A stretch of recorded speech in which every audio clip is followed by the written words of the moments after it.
Hi, my name's Hannah with Spero Podcast. I'm your behavior analyst, and we're again here with another show, the Q&A. And earlier we had the show. You missed out on some good stuff if you are a BCBA. Now we're going to address something else. I keep getting this question, and I wanted to bring it up and just answer it because apparently nobody's answering it in a way that people can get their answers. And so what I'm going to look at is what is good ABA. So we've talked before, it's applied behavior analysis. And most often, if you're a parent and you have a child who is diagnosed with ASD or is has some sort of neurodivergence diagnosis, you're going to be told by your pediatrician or psychiatrist, hey, your child needs ABA services. So let's say you're a parent new to it, figure out what ABA is. And I think I've talked about that before. If not, I can do it again. um, but we're going to look at what is good ABA, but it is going to be dependent on why you're looking for it. So the first thing is let's zoom out. If you are sending your kid to a school or a daycare or an after school program or anything or a summer camp, you would want to do your research, right?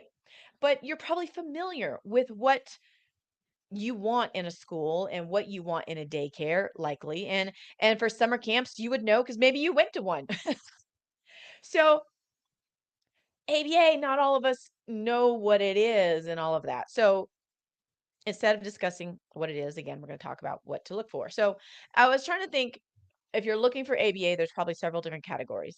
One is your child is young and they just got diagnosed with autism at either level 1, 2, or 3, and you've been told you need to go find ABA. So you are probably calling around, looking on websites. There's some places that have all of them together, some of them don't.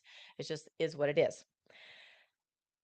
You will be looking at it through one lens versus I've also gotten calls from parents, and I've heard other people get calls all the time looking for better ABA services. Well, how do you avoid getting into ABA services that are good to start with? And then you have that whole time component of you need to get services as soon as possible so you feel the pressure. And what I wanted to do today, and I will put this all in the text that goes with this episode as well, the whole list, because it's going to be a bunch of ways to look at it. And there's not one way to know if something is a good agency or not for ABA. But I broke it down into one, two, three, four, five different areas. You have your operations for the business people, and then we have a leadership, and then we have employees, and most of us have been employees, so we understand that dynamic. And then you have the parent training component because you are likely the parent or the caregiver. And then you have the treatment things to look at. So we're going to start with operations. One of the first clues to know if it's a red flag, green flag is, do they call you back within 24 to 48 hours? If they are swamped and they literally can't answer the phone, how are they going to have the capacity to help you once you're onboarded? So that's one piece to take into consideration, that they don't have their operations together. And when I look at businesses, whether it's ABA, no matter what it is, your leadership and your operations and your income outflow of finances, you get those three pieces together, no matter what service that you're providing can be successful because your operations support everything, your leadership leads everything, and those together create the cultural dynamics in your company, no matter what service you're providing. So ABA is no different. So you should have regular professional contact back within 24 to 48 hours. That is a standard in profession, right? So if they don't, that's showing you something's off. Another one is once you do get them on the phone, do they have a wait list? And if they do, how long do you have to wait? I have heard of some agencies who don't have a wait list. What some of them are doing is they're kicking them back to insurance. That's literally what they're doing. Just saying, "Oh, we can't take them." If they have a wait list, you will want to find out several things while you wait. First of all, how long? Is there any support for parents because you're losing treatment time? And third, do they actually recommend you go get on other wait lists and other providers in the meantime? Because one thing that they'll tend to do is ABA agencies like to compete. I don't know why. like there's enough clients and there's enough like need in this world to help people that we don't need to compete. Now, ABA agencies don't go heavy on marketing typically because they don't have to, because insurance sends them clients and Medicaid sends them clients. So why do they need to market? So that piece may be missing. Uh, Anyways, so find out about the wait list. Always ask about that. And again, if they're willing to refer you while you're on a wait list. Find out then also, and you could probably do this on like research Google, who is the owner? Who is the owner of the agency? If they're bought out by a corporation, because back in 2013-ish, 15-ish, there was an explosion of private equity realizing you can make a lot of money as a business in ABA. That means people who don't understand it are buying out ABA agencies. And there's something about the clinical aspect should not, if you're going to run an ABA agency, you need to understand the nuances of the clinical, because the business and clinical need to merge and meet the people where they're at to actually have a good service. And that leads into what I look for in a good business now, especially in the ABA space, is how do they merge MBA expertise and OBM? Because they complement each other. Because in MBA, you know how money and business work, right? Whereas in OBM, you know how the people work. And if you can bring them together, you can make a fantastic, individualized, meet the people where they what they need, and you can keep and grow your people because you got the OBM aspect and be successful not only for your clients but also for as an agency for your employees and empower them to do better in the world, because that's the whole purpose of ABA is it should be to empower others to live the lives that they potentially can, because we all need support in some way. This is just one way to help lives get better. Find out the training that they have within their operational system for their BCBAs and their RBTs, because your BCBA is going to be writing the program, overseeing things, writing the reports, developing the plan for change, whereas your RBT is your one-on-one therapist. And I'll dig into more about the leadership and the therapist in a little bit. But find out, for example, in order to keep your BCBA credentials, just like teachers and other professions, they have to get continuing education every couple years or every years. Find out if the agency does its own CEUs in-house and if it invites guests. What I found is often agencies that do not invite outside guests, their clinicians are very small minded and they're going to have more difficulty problem solving treatment because they're not open to new ideas and new perspectives. And it trickles down to the client. Then you have, and the training piece is, especially if you have new clinicians, they still need a lot of training. Like we joke that they don't know anything. When they're new.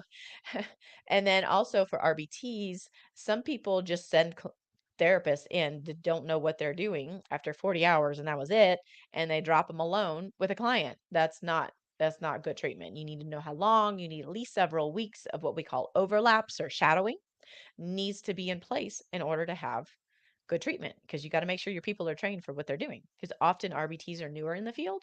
I heard somebody, so I'm not sure if it's accurate, but I heard somebody say that it is a 2-year life cycle to be an RBT, because there's a ceiling in the field that you can only go so far and people want to do more with their life.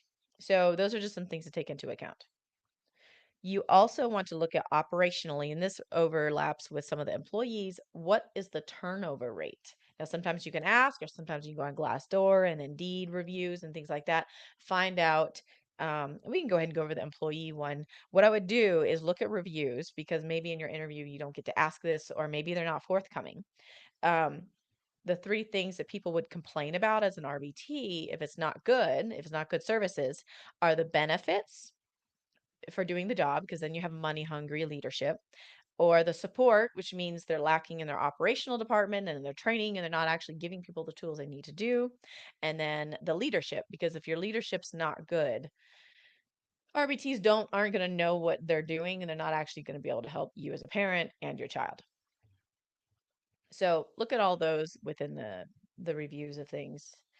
I would ask when I'm interviewing an ABA agency what their insurance reauthorization rate is. Now, that is because if the clinicians are not very good at programming and they are not successful with their clients in the rate of acquisition, like how much they're learning, insurance will not provide another treatment period because they're like, you're not making any progress, so we're not going to authorize you.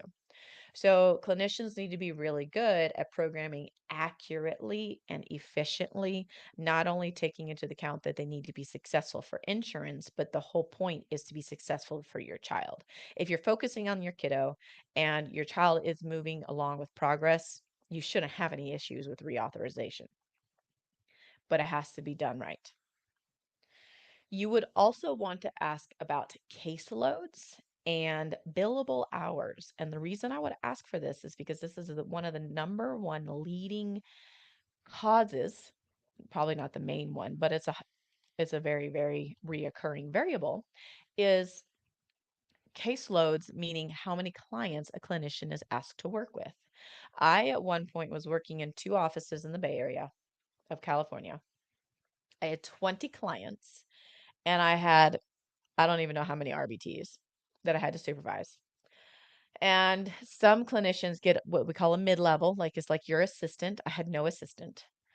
And I did not feel like I was appropriately, ethically able to support my clients. Now, this was an equity-backed company. I didn't know about all these things, okay? I was green. And I saw some clients have very, very successful, but that's when I was like, screw the rules. We're just going to do this. We're going to make a difference in this kiddo's life. But caseloads are crucial. I was working hundreds of hours a month, hundreds. And they would even have incentive plans to increase your billable hours, meaning the hours we can get reimbursed for. If you're making a schedule, you can't get reimbursed. If you're writing a program, you may or may not be able to get reimbursed due to the regulations from insurance on if you can write with the client, without the client, and any of that. So ask for caseloads. Usually you want to hear closer to 10. Some companies base it on not on caseloads, but number of hours. And the word billable has become almost like a trigger word to clinicians because we're hounded so much to hit billable. And if they want 30 to 40 hours billable, that means they're working 10 to 20 hours possibly in addition to that per week. So do you want a clinician who's working 60 hours a week with 20 cases who's scrambling to barely, like, they wouldn't really know your kid or you and what you exactly need.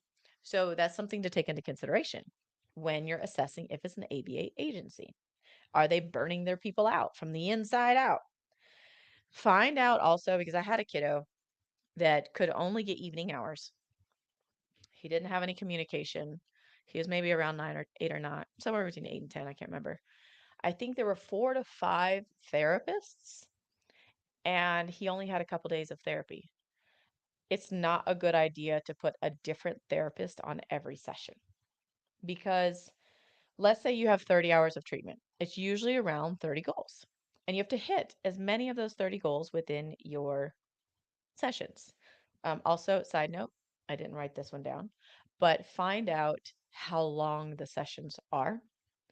4 hours is really long.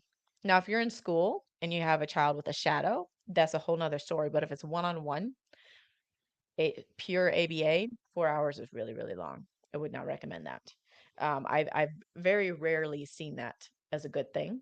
If it's a residential home and it's staff there, that's a whole nother ball game. Schools, different things like that. But when it's the pure one-on-one, especially EI with early intervention, 4 hours is super long. Now you can break up the sessions.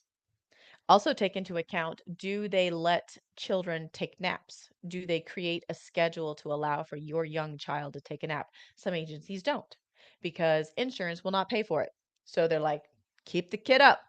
Other agencies will provide like a nap time Maybe you have to supplement and pay for that nap time for your kid, but find out if they allow for naps and how they work around it, because your child's development is crucial and their health above ABA is not more important than your little one's nap.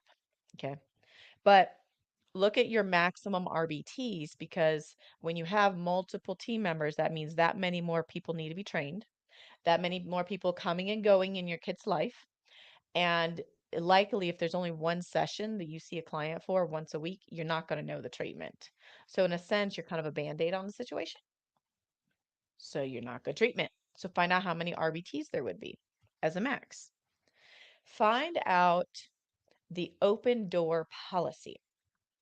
This means kind of like your schools and your daycares, when the school or daycare may or may not let you visit at any point in time. The open door, are they open door to allow you to drop in? Now, some companies have certain days, some have none at all. It just depends on the agency. And what do you value? And all of these are, what do you value? And I'm trying to explain the pros and cons of these different situations, or why this is a red flag. But not allowing parents to come in at all, that's definitely a red flag. Like, would you ever send your kid to a school that didn't let you stop in at all? Um, Something else I was thinking about is find out if your staff have crisis training. If they don't, they're going to be more prone to accidentally break the law because they don't know they cannot restrain people. They also will default to like putting their hands on clients in a restraining way, that it probably not like completely on the floor or anything like that. But if they have zero training at all, they're likely to default to what they grew up with, because the RBT, usually BCBAs have some sort of crisis training at some point, but RBT specifically, because they're doing the one-on-one. I know of situations because you can't close your hand. Like, if you're getting hit by a kid and they're almost your size, right?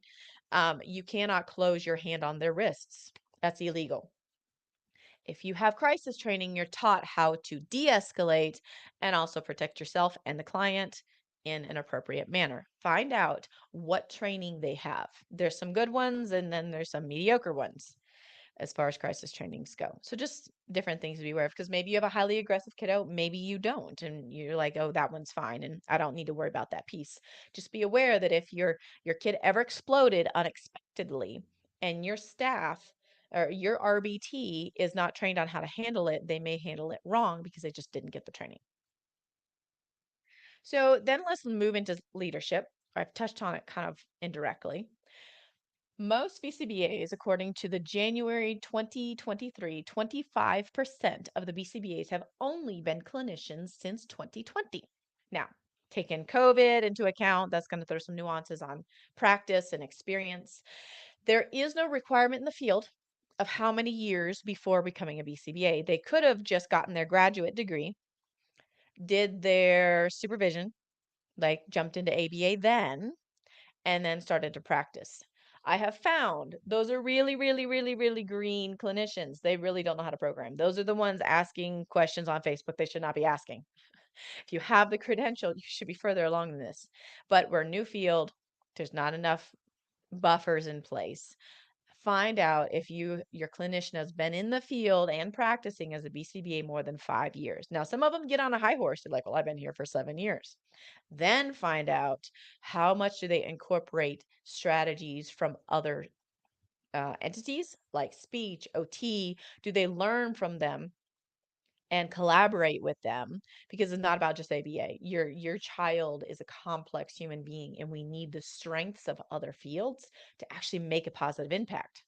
And what ABA can do is support that. Like, I've had more than one client where they have speech, and what happens is speech gives this homework of what they need to do, but we see the kiddo most of the afternoons. So I talk with mom and dad. I'm like, hey, would you like for us to implement this speech homework to help your kids, so it's not late at night, but it also does help with the language goals that we have in place? We agree. We just implement what's been given to us and get training from speech if we need to. But find out how they collaborate, and do they do more than just ABA?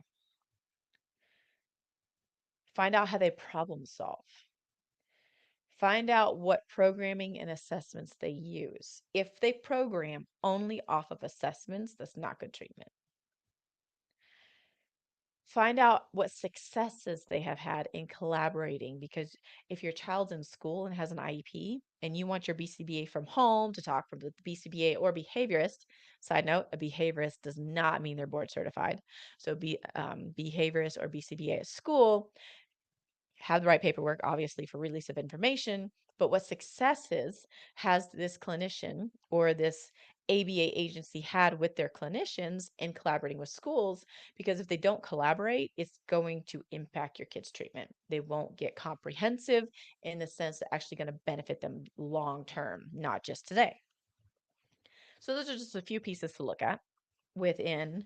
Also find out if the BCBAs that you could potentially get treatment with, have they worked outside of early intervention? Because there's a lot of other fields. I have one friend who is, let me backtrack.